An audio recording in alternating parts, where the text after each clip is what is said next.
Okay, so what is the flipped classroom? Flipped classroom changes depending on who you ask because a lot of people interpret it a different way. Flipped classroom doesn't mean you're uninvolved. I think it just gives opportunity for other strengths.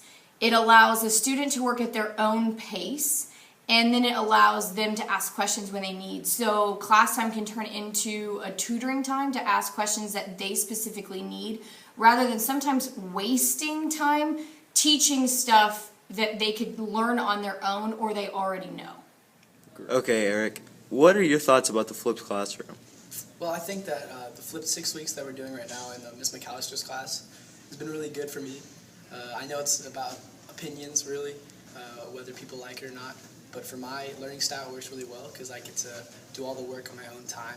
So even when I'm busy in class or even busy outside of school, I can watch the videos on my own time and then learn the material as I need to. So it's been really good. Great. So what are some of the pros and cons to a flipped classroom? I think it depends. I teach 4 classes, and within those 4, each one has different pros and cons. It depends on the actual student that you have.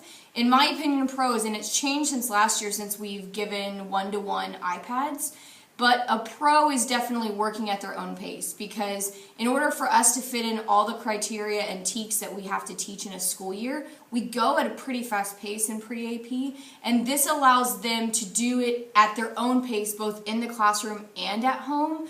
A con is with computers last year when I did flipped, it was not as much of a distraction, YouTube and just the internet, but with the iPads, those apps are a true distraction. So a con can kind of be turned into a pro as far as being able to learn time management and having the willpower to know when and how long you can play on an app before you really need to get back to what you're supposed to be doing.